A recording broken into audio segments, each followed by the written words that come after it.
نحمده ونصلي ونسلم على رسوله الكريم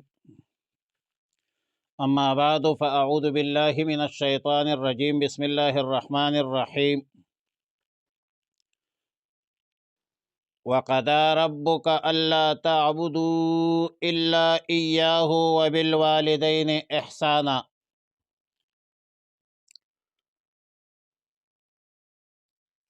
پارہ نمبر 15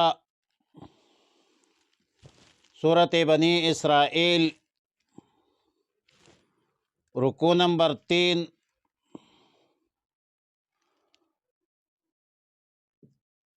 آیت نمبر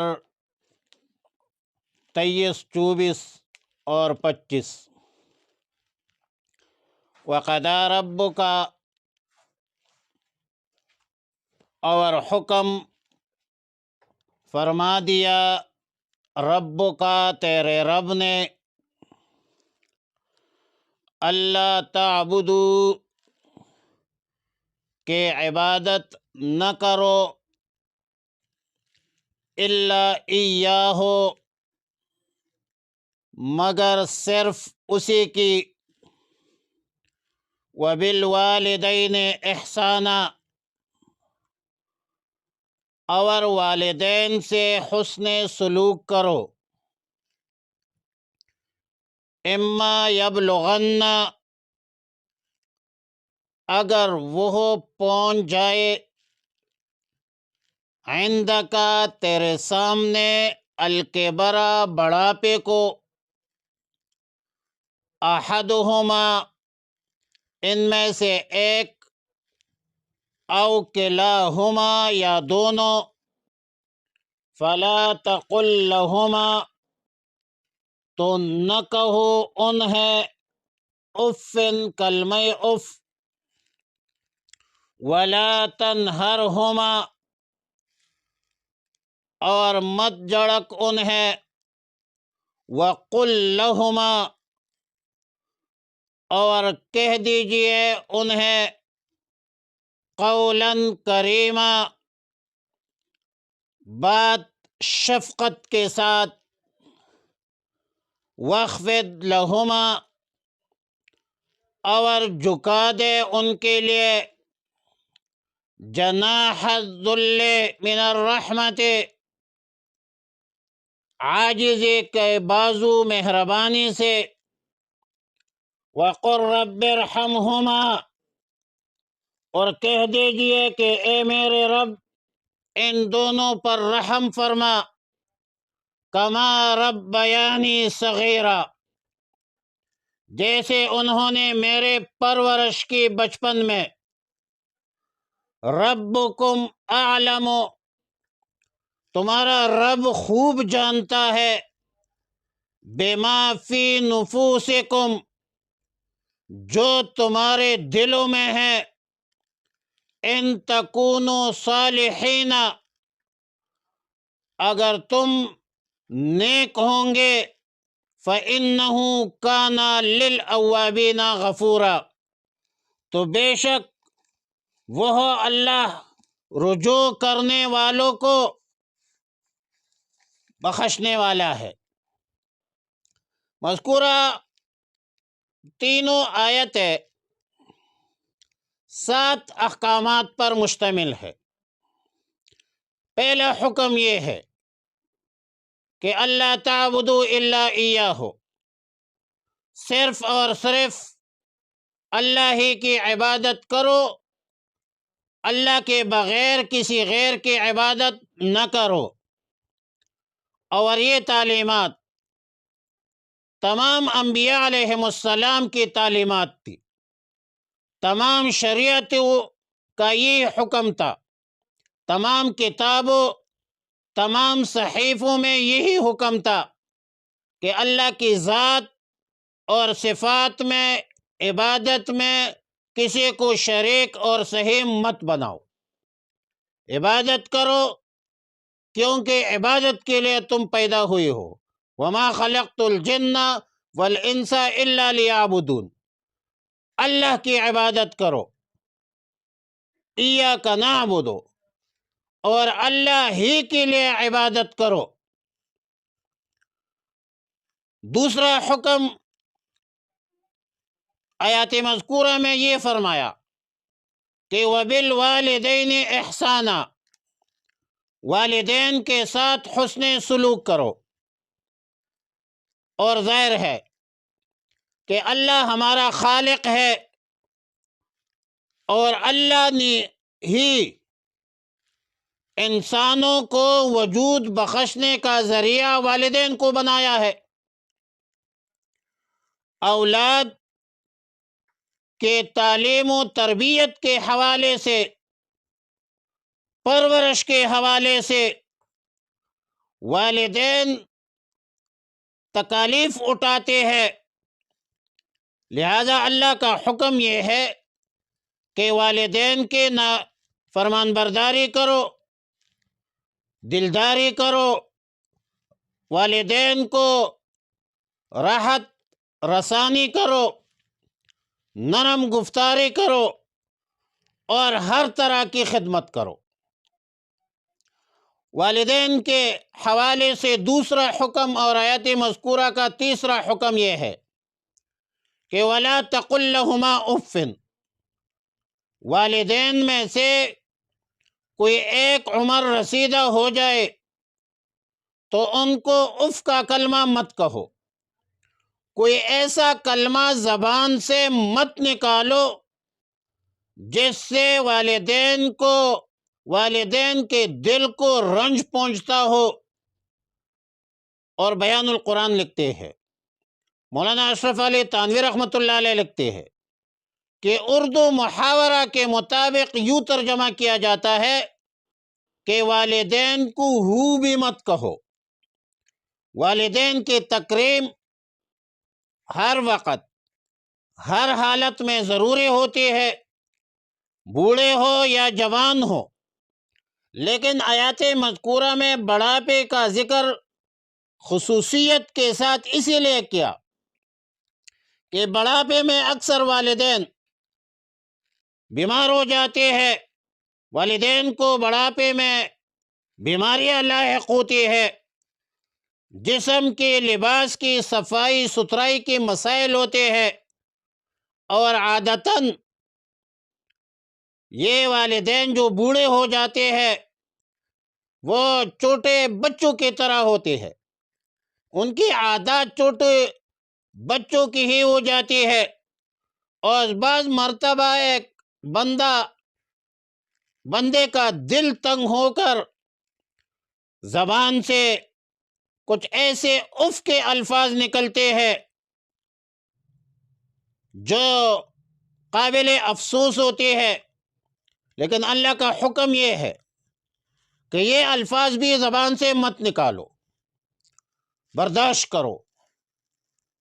اور والدین کے خدمت کو سعادت سمجھو۔ اور یاد رکھو کہ جب آپ چھوٹے تھے تو اس ماں باپ نے تمہارے جسم کی، تمہارے لباس کی صفائی ستھرائی کا بھرپور خیال رکھا ہے۔ اور چوتھا حکم یہ ہے کہ وَلَا تَنْهَرْهُمَا، والدین کو مت جھڑکو۔ جھڑکنا اف سے بھی زیادہ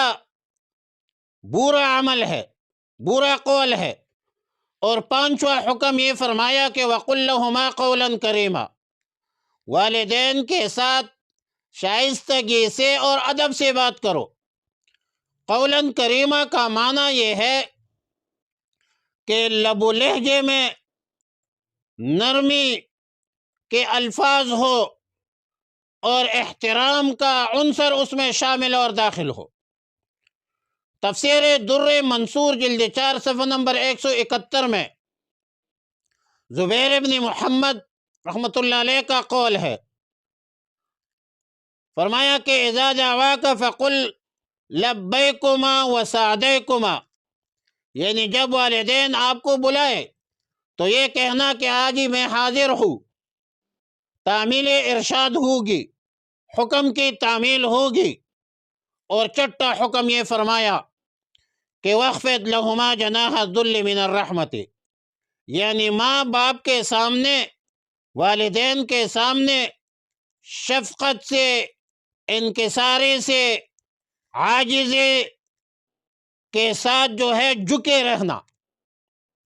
اور سیدنا عروہ رضی اللہ تعالی رحمہ اللہ تعالی کا قول ہے کہ والدین کے سامنے ایسی روش اختیار نہ کرو کہ والدین کی دلی رغبت ہو۔ اور عطا ابن ابی رباح کا قول ہے کہ وَاخْفِضْ لَهُمَا جَنَاحَ الذُّلِّ سے مراد یہ ہے کہ والدین سے بات کرتے وقت ہاتھ مت اٹھانا، انگلی مت اٹھانا۔ اور زہیر ابن محمد کا قول ہے کہ والدین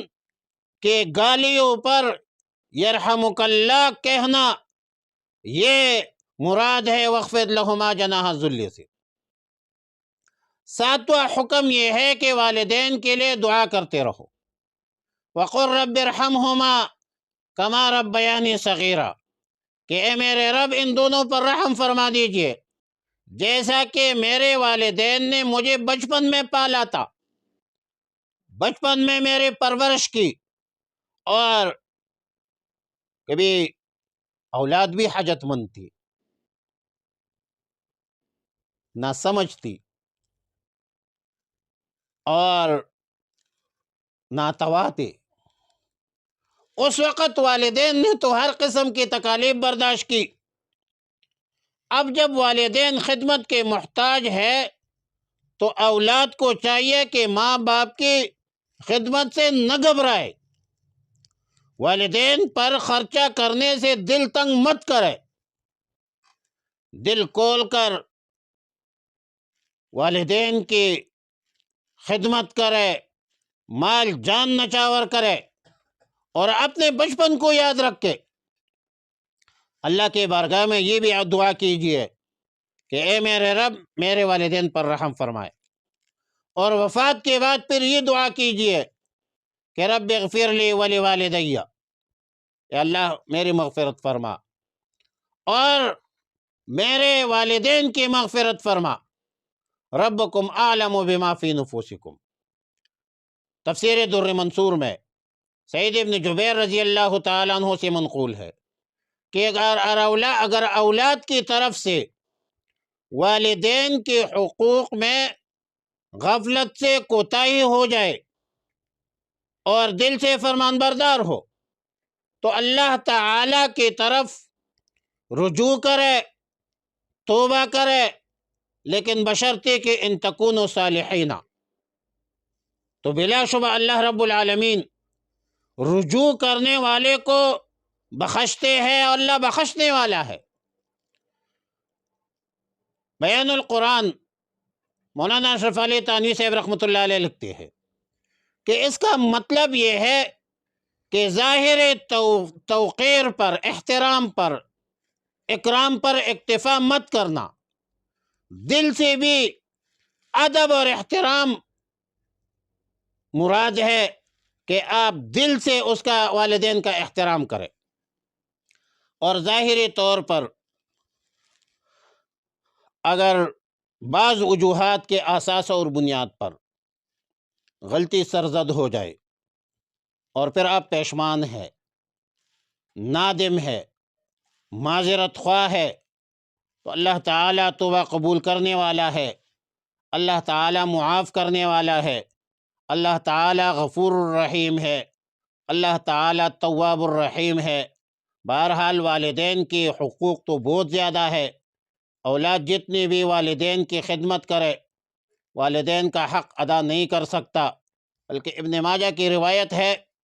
سیدنا ابو امامہ رضی اللہ تعالیٰ عنہ سے روایت ہے کہ ایک شخص نے رسول اللہ مبارک صلی اللہ علیہ وسلم سے عرض کیا کہ یا رسول اللہ صلی اللہ علیہ وسلم، والدین کا ان کے اولاد پر کیا حق ہے؟ تو رسول اللہ صلی اللہ علیہ وسلم نے فرمایا کہ وہ تیرے لیے جنت ہے، تیرے لیے جہنم بھی ہے۔ مطلب یہ ہے کہ والدین کی خدمت کرو گے، والدین کے ساتھ حسن سلوک کرو گے، زندگی بھر والدین کی راحت اور صحت کا خیال رکھوں گے، مال جان صرف اور خرچ کروں گے، تو یہی والدین تمہارے لیے جنت جانے کا سبب ہے، اور اگر والدین کو ستایا، تکالیف دی، اذیتیں دی، تو یہی اولاد جو ہے تمہارے لیے دوزخ کا سبب بنے گا۔ اور سیدنا ابو الدرداء رضی اللہ تعالی عنہ سے روایت ہے کہ رسول اللہ مبارک صلی اللہ علیہ وسلم نے فرمایا کہ والد جنت کے دروازوں میں سے سب سے اچھا دروازہ ہے، پس اس دروازے کی حفاظت کرو، ضائع مت کرو۔ اور سیدنا ابو ہریرہ رضی اللہ تعالیٰ عنہ سے روایت ہے کہ رسول اللہ صلی اللہ علیہ وسلم نے فرمایا کہ 3 لوگوں کی دعا کی قبولیت میں کوئی شک نہیں ہے۔ نمبر 1 والد کی دعا، مسافر کی دعا، نمبر 3 مظلوم کی دعا۔ اور ملا علی قاری مرقات میں لکھتے ہیں کہ اگرچہ حدیث مذکورہ میں والدہ کا ذکر نہیں ہے، لیکن ظاہر ہے کہ والد کی دعا قبول ہوتی ہے تو والدہ کی دعا بطریق اولا قبول ہوگی۔ لہٰذا اولاد کو چاہیے کہ دونوں کی خدمت کرے اور دونوں کی خدمت میں کوئی کسر نہ چھوڑے۔ سیدنا انس بن مالک رضی اللہ تعالیٰ عنہ سے روایت ہے کہ رسول اللہ صلی اللہ علیہ وسلم نے فرمایا کہ جس کو یہ پسند ہو کہ اس کی عمر دراز ہو، اس کا رزق بڑھائے اور بڑھے، اضافہ ہو، تو اس کو چاہیے کہ اپنے والدین کے ساتھ حسن سلوک کرے، رشتہ داروں کے ساتھ حسن سلوک کرے۔ رواہ البیہقی قذافی در منصور جلد 4 صفحہ نمبر 173۔ وآخر دعوایا ان الحمد للہ رب العالمین۔